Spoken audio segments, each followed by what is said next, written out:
Hey, Spikers Room, or what's lunch? It's me, Spikers on here. Commission video in this video. I've got a surprise for you, and this is the surprise. The fact that I'm doing a video on the Saturday. So, without further ado, let's roll the trail and let's get into this video, and let's go.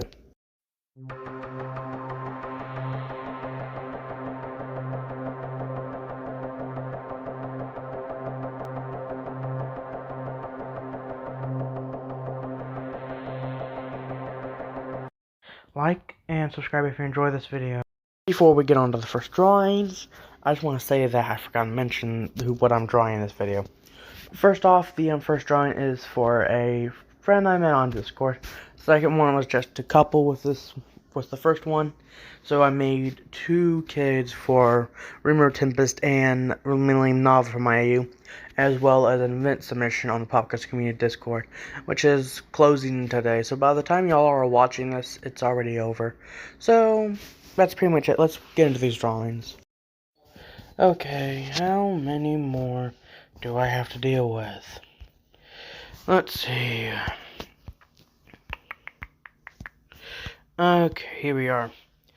Okay, so we're going over Rimuru, Tempest, and Millennium Nava's children. Two of them accurately, to be more accurate. One is named Relim Tempest Nava, race Dragonoid God. This is pretty much just because of Rimuru's viscous Dragonoid Demon God. That's his real race. Although CO calls it Ultimate Slime. Relim takes more after her. Well, it's hard to say who she takes after more, because it appears that she actually has a mix of her father and mother's powers at times. She has two ultimate skills: Goddess of Dragon, Tiamut, which gives her the appearance and actually changes some of her body parts permanently into draconic bits. She has sharp claws, but they only take up like the top of her fingers, horns out of her hair, and a tail with a scythe-like into it. Now the rest of her, she can shapeshift into a true dragon. It's a very unpleasant sight when you see it when you have to fight it. She's like her mother in the fact that she's very childish at times, but when she needs to be, she's more like her father in the fact that she can be serious and also very kind and compassionate. Her status is, well, the Princess of Tempest. But she's also one of the ambassadors. They have multiple now due to the fact that they literally need a lot of people going around because of all the nations, and they have to keep eyes on. Reamer is omnipotent, yes, but he prefers to have some people go in person to talk to them. But let's just say that Izuku's favorite child by far is at least one. Well, not favorite, but most reliable. She is a good fighter, yes, but leave it to her to deal with an army, and she will just completely and utterly vaporize them. But her main ability is her second ultimate skill, Gluttonous God Adafiaga. This allows her to, well, like you can guess, it's a toned-down version of Void God Azaroth. She can absorb pretty much anything, just like her father, just on a much less scale compared to it. Let's move on to her brother. Now, her brother is, well, in a way, a little bit more presentable and a lot more kind. He himself is known as Raza Navatempest, race Vascus Dragonoid. This is due to the fact that he can actually turn his dragonoid-like body into somewhat resembling slime, but also harden the slime into a armor-like body parts. It's also just some racial abilities he has. He also, due to his dragonoid heritage, he has gained the ability to stretch limbs. He mostly has one arm longer than the other at all times, preferably so he can actually stretch it out to grab things off the top shelf. Compared to his sister, who's around 6'5", he is only a whopping 5'5", so he uses this ability quite often. He takes after his father in looks, and for the record, they're both not just adventurers, they're also parts of the guards. Well, as Ralim Nava Tempest is a part of the Tempest Nava. She is a part of one of Bimaru's groups, whereas Raza is a part of one is a mix between all of them. He bounces between them at a rapid pace, but he has some control over each one, only directly below the the heads of each group. The one he has to answer to is mostly either Diablo, Zegion, or Benimaru. He and Benimaru are actually good friends, but let's just say if they ever fight, book it out of there fast, or else it's not going to end well. Now, due to Malim being their mother, and Velzard being their aunt, they have cousins that they see as mother figures due to the fact that they've been alive longer.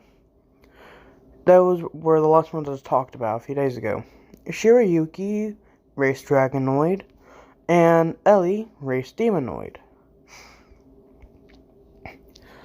And they are very kind people, and Raza also takes after his mother's personality more than his sister. He's more playful and more energetic than most people. And he does, his ultimate skill is the God of Adaptation, Proteus. Proteus pretty much allows him to adapt to any situation that he wants. He's backed in a corner and needs to access a skill that allows him to manipulate reality. Done. He can do it now. It's just a skill that constantly adds on the effect, but whenever they activate first, that's when they're most powerful, so be careful. But after that, they always revert down to a somewhat like a unique skill level. Powerful, but also decent drawbacks. So, let's move on to some of their friends. Now, when I say some, I mean one of their friends. They have quite a handful. This friend of theirs has two forms. His name is Kurt, race hybrid demonoid / demon plus cryptid. He is a, interesting race. Due to the fact that hybrids are actually quite common around here, that like Amon, someone like King Carson, Flareson, as well as Asher, and so many more people, it is just really, really easy to find a handful of,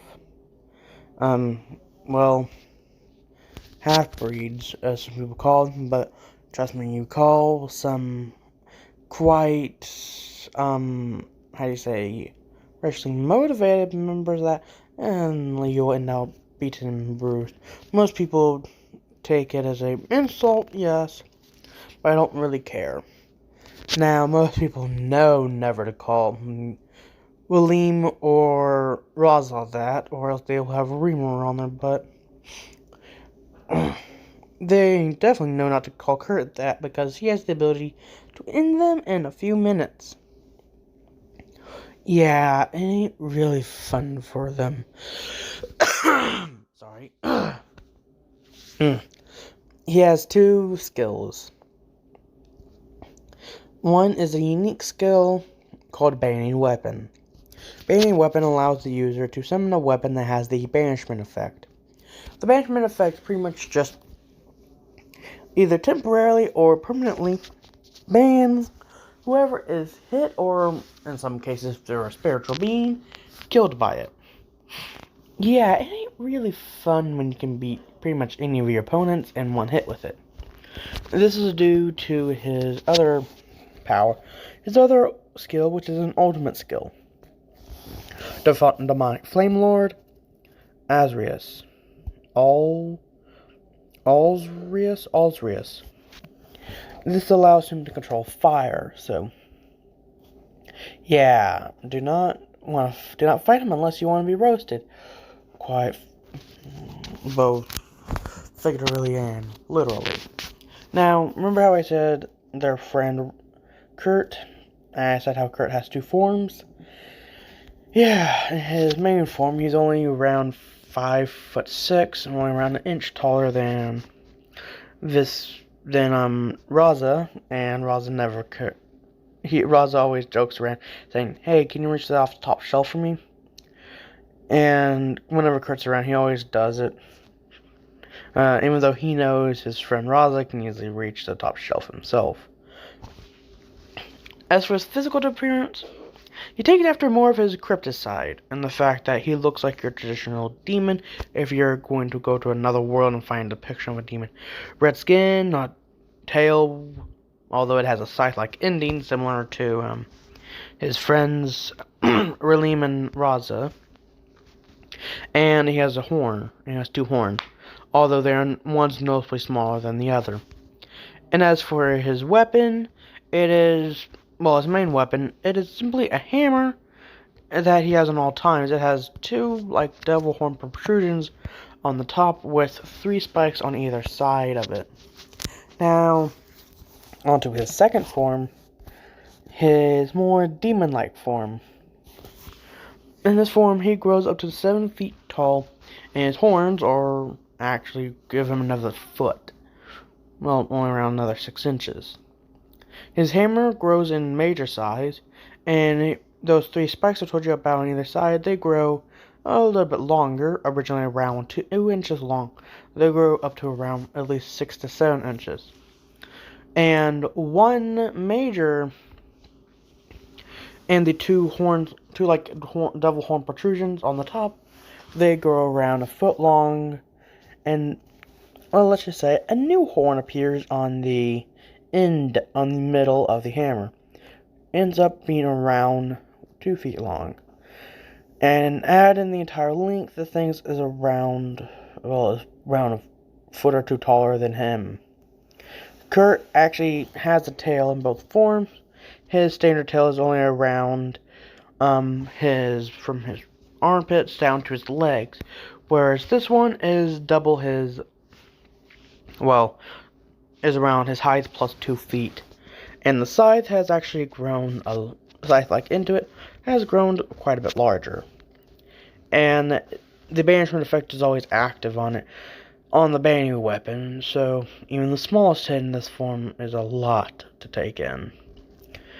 And, you just don't want to fight the dude. That's pretty much all for this one. Well, I hope y'all enjoyed today's video, because I'm afraid this was the time I got for today.